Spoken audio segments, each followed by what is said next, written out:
Have you ever wondered why Buddhist monks are up before the sun, quietly beginning their day while the rest of us keep hitting snooze? It's not just about discipline. It's deeply tied to centuries-old teachings going back to Gautama Buddha's insights on mindfulness and purposeful living. By embracing the stillness of dawn, monks set a calm, focused tone that sustains them all day. Curious about what's behind their early bird routine and how it could transform your own life? Let's explore the spiritual roots of rising early and uncover practical tips you can start using tomorrow. The spiritual roots of rising early. In Buddhist tradition, the morning is revered as a time of clarity and renewal. Gautama Buddha himself often meditated during the pre-dawn hours, when the world was at its quietest. According to monastic custom, waking up early isn't about forcing oneself to suffer, but rather about tapping into a period of natural stillness. At this hour, the distractions of daily life, the noise, the busyness, the obligations, haven't yet taken hold. Monks use this precious window to center their minds on teachings and self-reflection. This practice goes beyond mere habit. Many sutras and commentaries highlight the significance of dawn as a liminal space between darkness and light, mirroring the Buddhist journey from ignorance to enlightenment. In a sense, the early morning becomes a living metaphor for awakening. Monks approach the day's first moments with a sense of sacredness, conscious that how they begin their day often shapes how they'll engage with the challenges ahead. For them, rising early isn't just a routine, it's a spiritual anchor that grounds their study, meditation, and mindful work. In modern life, it can be tempting to see early wake-ups as an outdated relic.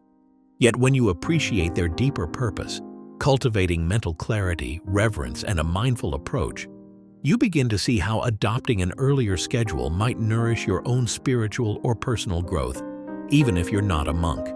The role of mindfulness in early mornings. Monks aren't just trying to squeeze more hours out of the day. Their real objective is to align themselves with mindfulness at a time when the mind is most receptive. Buddha taught that a calm, alert mind is essential for progress on the path to enlightenment. Early mornings naturally support this calmness. The world is quieter and distractions are minimal, so the mind is less likely to be pulled in a dozen directions. By rising before dawn, monks can greet the day with deliberate, unhurried awareness. They begin by taking slow, measured breaths or offering a brief gratitude meditation. This moment sets the mental tone, preventing them from rushing headlong into tasks. Instead, they move with intention, whether they're lighting a candle in the meditation hall or reciting morning sutras. This thorough presence ensures that each action, each step taken in the stillness, deepens their connection to the moment. You can adapt the same practice by carving out 10 or 15 minutes upon waking. Rather than checking your phone or diving into urgent matters, try sitting quietly. Notice how your body feels. Observe the quality of your thoughts. Are they already swarming with to-dos, or can you guide them toward calm reflection? This simple shift can help you harness the natural clarity of morning time, bringing mindfulness into the core of your daily rhythm. Setting intention at dawn. One of the reasons monks wake up early is to set a clear intention for the day, guided by Buddha's teachings on right effort and right mindfulness. Before chores or morning duties begin, they often pause to reflect on how they wish to approach their responsibilities, personal interactions, and spiritual practice. It's a brief but powerful ceremony, sometimes taking the form of a silent vow or short prayer that cements their aspiration for the coming hours.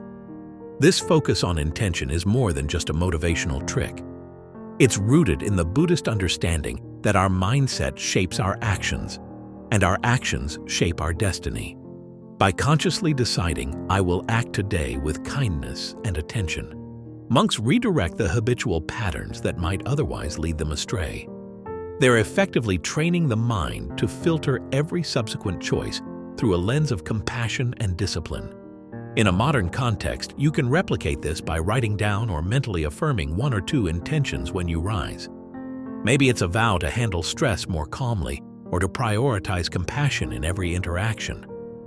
This doesn't require a monastery or special tools, just a willingness to begin your day with purposeful clarity.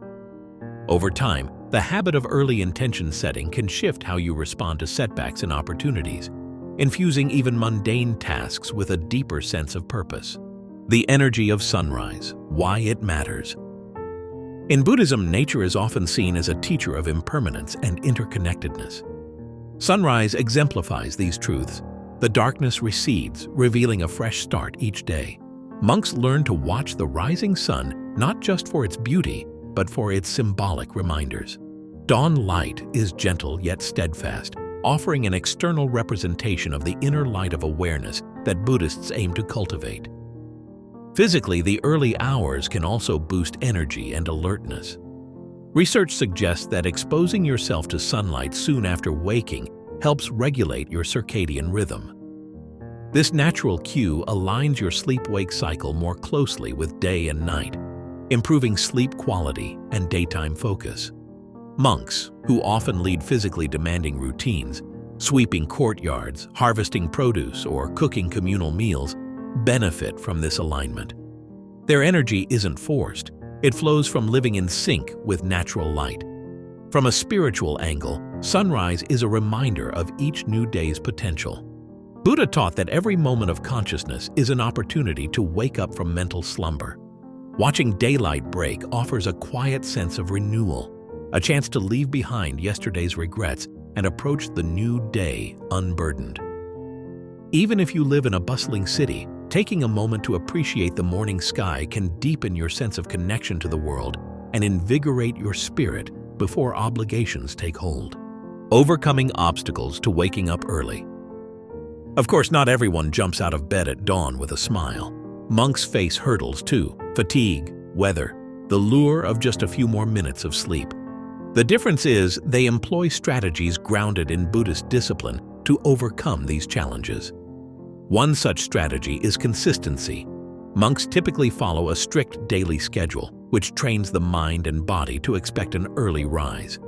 Over time, this rhythm becomes second nature. Another method is reminding themselves of why they wake early. Whether it's to meditate, chant sutras, or prepare community meals, their morning has a clear purpose that transcends personal convenience. This sense of higher duty inspires them when comfort beckons. Buddha's teachings on right intention play a role here, ensuring that each morning's routine isn't just a chore, but a meaningful step in spiritual growth. For you, addressing obstacles might mean going to bed at a consistent hour or cutting back on late-night screen time that disrupts sleep. It could also mean placing your alarm across the room so you have to physically get up to switch it off, breaking the habit of hitting snooze repeatedly. Another trick is to plan a small yet meaningful morning ritual, like 5 minutes of quiet reflection or gratitude, that gives you a genuine reason to step out of bed. By tackling the physical and mental barriers, you align yourself with the monastic principle of making space for what truly matters, creating a gentle morning ritual. Once you're up, how you spend the first few moments can make or break your day. Monks often begin with brief meditation or chanting, actions that immediately orient their minds toward mindfulness and devotion. You can design a simpler version at home. Maybe it's lighting a small candle, sipping a cup of tea mindfully, or reading an uplifting verse from a favorite text. The key is to approach these acts with full awareness, not rushing through them or treating them like mere items on a checklist. Another aspect is minimal sensory input. Monks typically keep their living quarters uncluttered, which helps maintain a calm mental environment. If your morning ritual includes grabbing your phone to check emails or social media, you're basically inviting clutter into your mind. Instead, try delaying phone use by 10 or 15 minutes, allowing yourself a pocket of silence to settle into your day. Buddha often spoke of precepts, guidelines that protect peace and clarity. Think of your ritual as a personal precept, a short, consistent framework that defends your morning calm. It could include journaling a few lines about your emotional state, reciting a compassionate intention, and stretching lightly to connect with your body. Over time, this gentle start becomes a familiar refuge, a small but significant daily anchor that supports you through life's chaos. How consistency builds self-discipline. Self-discipline is at the heart of monastic life. and it's arguably the greatest benefit of rising early. Buddha's path to enlightenment involved constant diligence, repeated efforts at meditation, moral restraint, and compassionate action. In the same vein, monks rely on the consistency of their schedule to fortify discipline. Waking up at the same time each day trains the mind to accept certain routines without negotiation. Why does this matter for you? Consistency removes the daily debate of whether or not to roll out of bed. Instead of grappling with that question, you free mental energy for more worthwhile tasks, like focusing on a creative project, engaging in mindful prayer, or taking a serene morning walk. Over time, each day's early rising accumulates into a powerful habit, one that fosters resilience and a sense of groundedness. Consistency also helps you see progress in other areas of life. Maybe your thoughts become clearer or your stress levels gradually decrease. You might notice you're less reactive to midday frustrations simply because you've had a calm start. This steady improvement fuels motivation, making it easier to stick with your early routine. As Buddha taught, small, consistent actions aligned with right intention eventually lead to profound transformation. Waking up early is just one example of how deliberate practice shapes both inner peace and outward success, harmonizing monastic insight with modern life. You might wonder how a monastic schedule fits into modern responsibilities like commutes, family obligations, or late-night work shifts. The answer is to adapt rather than copy. Monks demonstrate the principles, but each person can tailor them. Perhaps you can't wake up at 4 a.m. daily, but you can aim for 30 minutes earlier than your usual time. Or maybe your morning includes preparing lunch boxes for kids, so weave a mindful moment into that routine, breathing calmly as you pack each container. Buddha's teachings emphasize the middle way, a balanced approach that avoids extremes. You don't need to become a hermit to benefit from rising earlier. Instead, pick a manageable target, stick to it for at least a couple of weeks, and observe how your body and mind respond. If you find yourself rejuvenated, keep fine-tuning your routine. Maybe add a quick meditation or a short reading from a Buddhist text to enrich your morning. Ultimately, it's not about imitating a monk's life in full, but about integrating those timeless lessons on discipline, mindfulness, and compassion into your unique circumstances. Even a slightly earlier start can yield surprising calm, clarity, and a renewed sense of control over your day. It's a simple shift with potentially profound outcomes, one that resonates with the Buddha's core message. Each day is a new dawn for self-discovery and purposeful living. Waking up early doesn't have to be grueling. When inspired by Buddha's wisdom and monastic practices, it can become a path to greater clarity and peace. By greeting the day in stillness, you align with nature's rhythms and set a mindful tone that carries you forward. Which tip resonated with you most? Let us know in the comments, and like, share, and subscribe to our YouTube channel, Monk Mindset, for more insights on living with balance and intentionality. May each morning bring you closer to the calm and focus you seek. Have you ever wondered how Gautama Buddha, a spiritual teacher from over 2,500 years ago, would respond to the frantic pace and complex challenges of our modern world? From social media overload to climate concerns, our era seems light years away from ancient India. Yet Buddha's core teachings remain surprisingly relevant. If he were alive today, what fresh guidance might he offer about technology, relationships, or personal growth? In this exploration, we'll dive into the principles that shaped his wisdom and envision how he'd adapt them for our time. Technology and mindful use. If Buddha were alive now, he'd likely observe how our constant connectivity can both unite and distract us. In ancient times, he taught the importance of right speech and right action, guidelines that encouraged honesty, kindness, and ethical behavior. Translated to today's environment, this might look like using social media responsibly, being mindful of the words we post, avoiding harmful or divisive content, and ensuring our online presence aligns with compassion rather than aggression. He might also caution against letting devices dominate our time. While smartphones and apps can foster learning and connection, they can easily become tools of compulsive scrolling. According to Buddha's principle of the middle way, avoiding extremes is key. We shouldn't demonize technology, nor should we lose ourselves in it. Instead, a balanced approach would have us set boundaries, like dedicating device-free hours to family or solitude, and use digital tools purposefully. By integrating these teachings into our high-tech world, we can remain centered, alert, and compassionate even when life feels like an endless feed of notifications. Dealing with information overload. One hallmark of modern life is the onslaught of information, news, entertainment, and opinions flooding every corner of our waking hours. If Buddha were here, he'd likely remind us that our minds can easily become restless from too many external inputs. In the Pali Canon, he emphasized mindfulness and concentration, samadhi, as antidotes to mental chaos. Applied today, these teachings encourage us to cultivate periods of intentional calm, say a few minutes of silent meditation, where we can sift through mental clutter. He might also question the assumption that knowing more always equates to being more informed. True understanding, Buddha would suggest, requires discernment. Not all data or news stories are equally important, and chasing every headline can be a source of stress. Instead of skimming countless articles or jumping to comment on every trending topic, he'd likely advocate right effort, investing energy only in pursuits that nurture wisdom, empathy, or practical benefit. By setting digital boundaries and using mindful curation, we keep ourselves from drowning in trivia, preserving mental space for insight and genuine human connection. Consumption and consumerism. Buddha taught that attachment leads to suffering, whether it's craving material things or clinging to ideas. In a consumer-driven age, where advertisements constantly push us to buy and upgrade, he might see a heightened version of the same phenomenon he witnessed in wealthy ancient courts.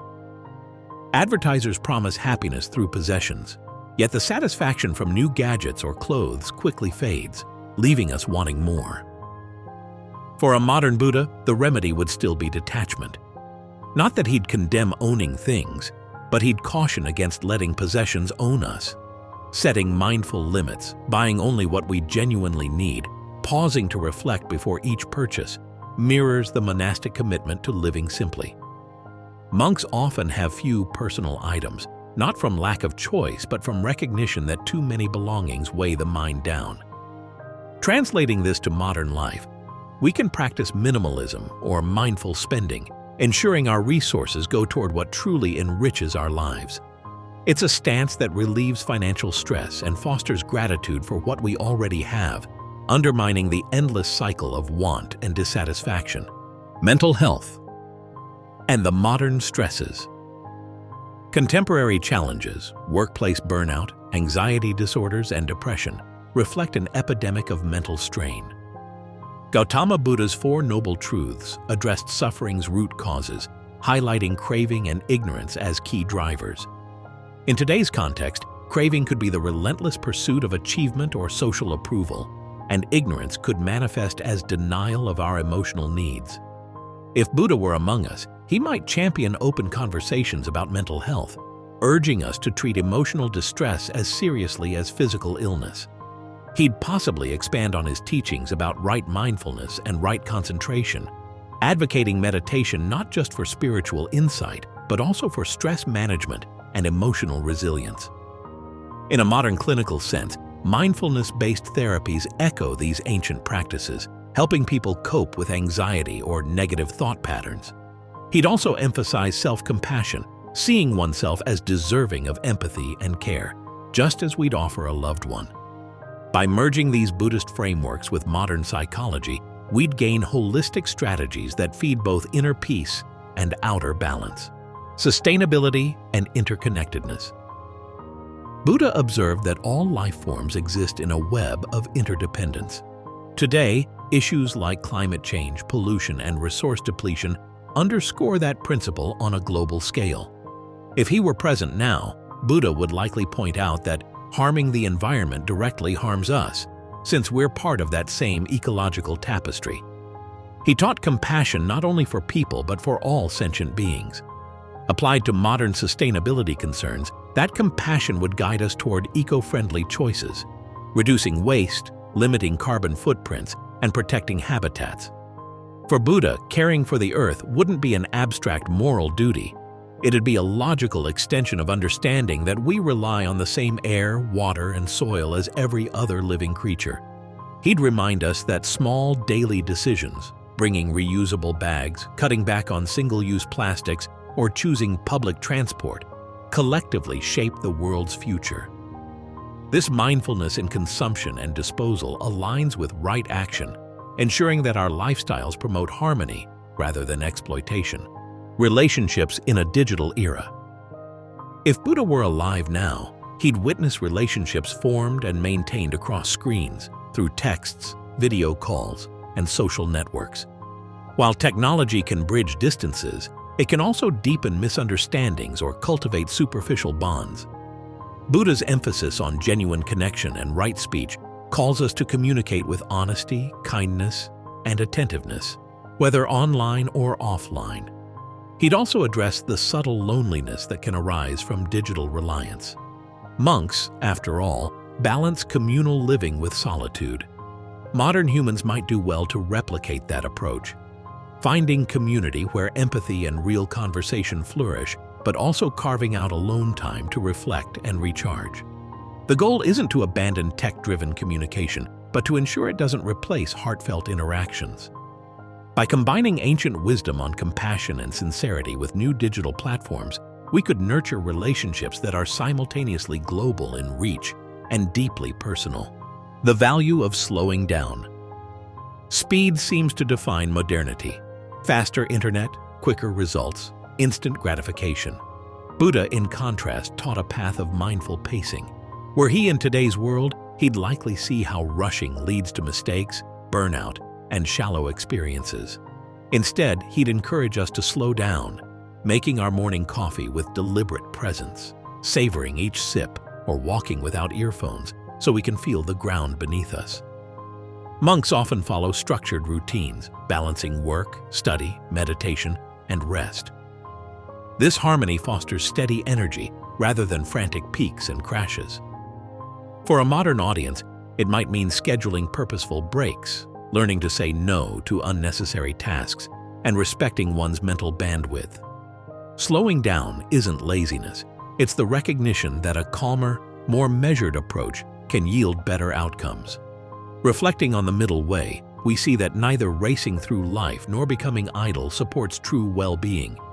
The middle ground, mindful action, can transform daily tasks into meaningful rituals that feed the soul rather than deplete it. An updated path to awakening. Buddha's original Eightfold Path, emphasizing right view, intention, speech, action, livelihood, effort, mindfulness, and concentration, remains strikingly adaptable to modern challenges.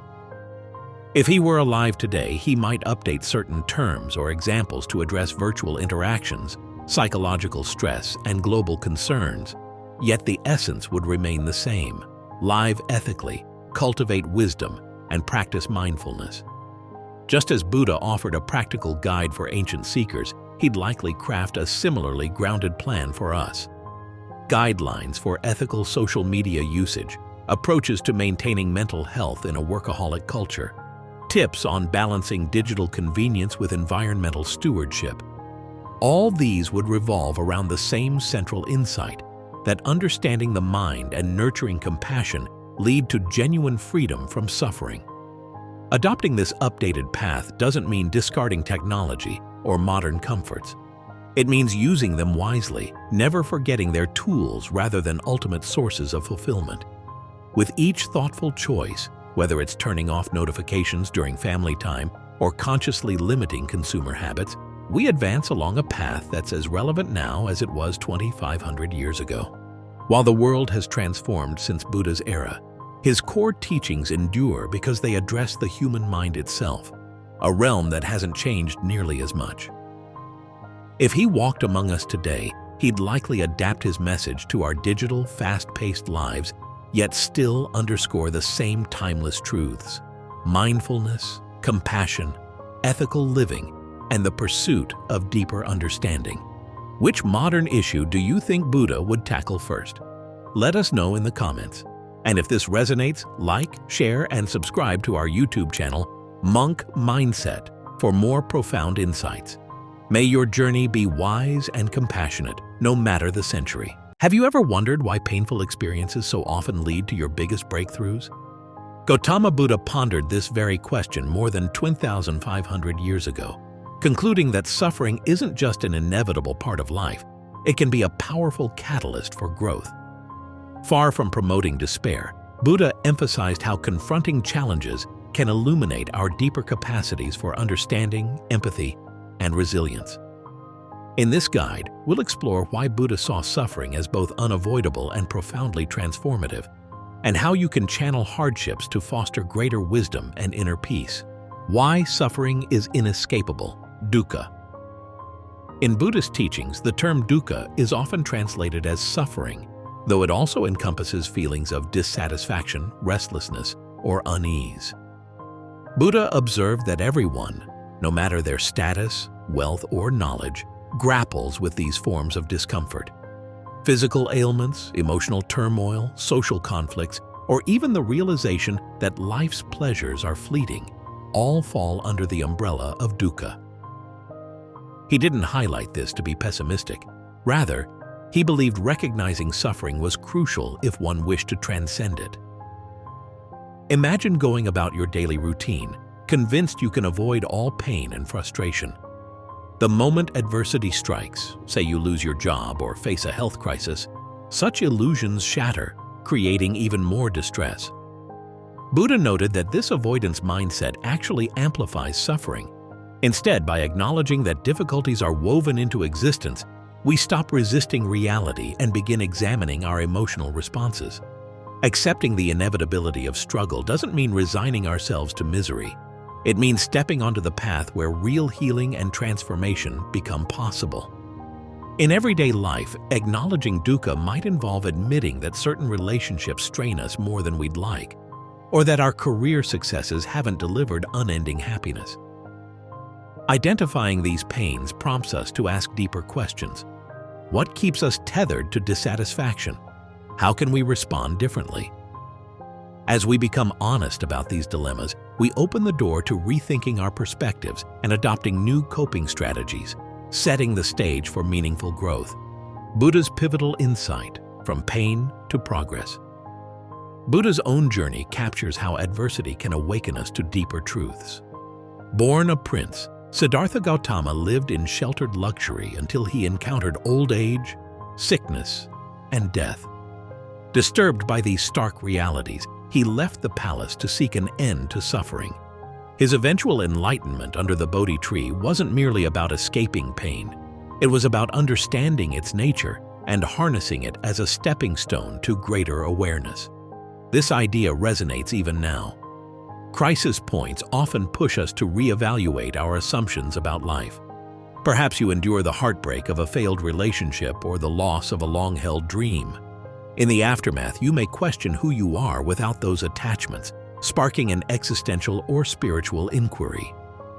Buddha's insight suggests that without the sting of discomfort, many of us remain complacent, locked into habitual routines that neither challenge nor enlighten us.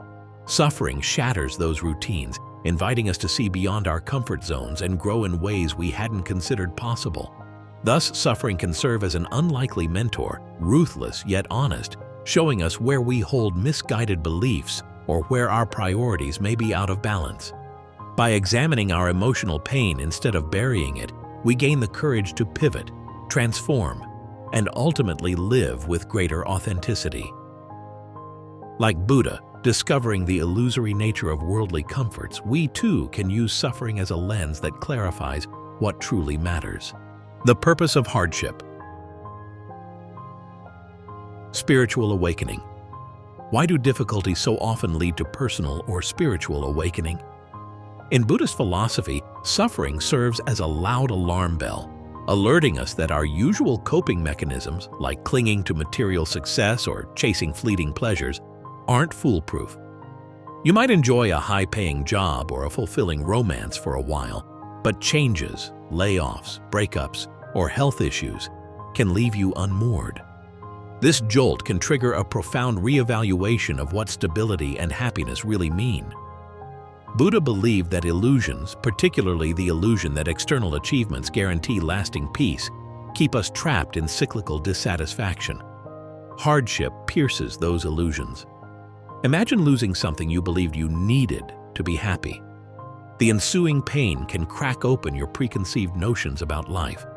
While it's uncomfortable, this dismantling process paves the way for deeper wisdom. You learn that genuine peace must arise from within, not from external acquisitions or validations. For monks, hardship is sometimes deliberately embraced through ascetic practices or minimalist living, aiming to strip away distractions so that the underlying workings of the mind are laid bare.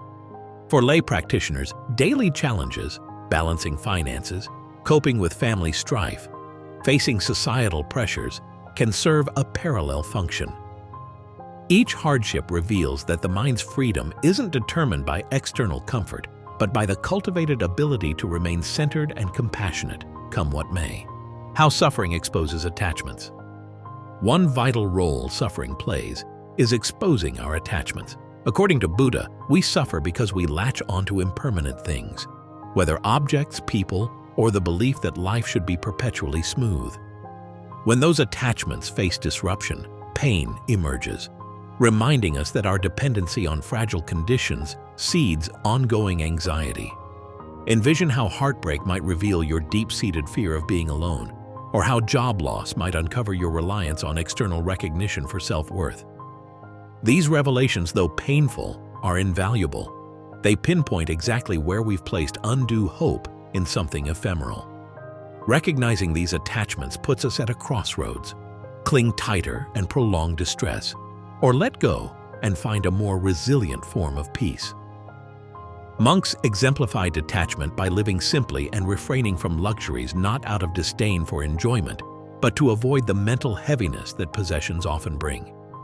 For laypeople, the takeaway might be a more moderate approach, repeatedly questioning whether we're too emotionally invested in certain roles or items. By gently disentangling from these illusions, we lessen our vulnerability to despair when life shifts. Through this lens, suffering becomes a beacon illuminating our deepest clingings so we can dismantle them consciously.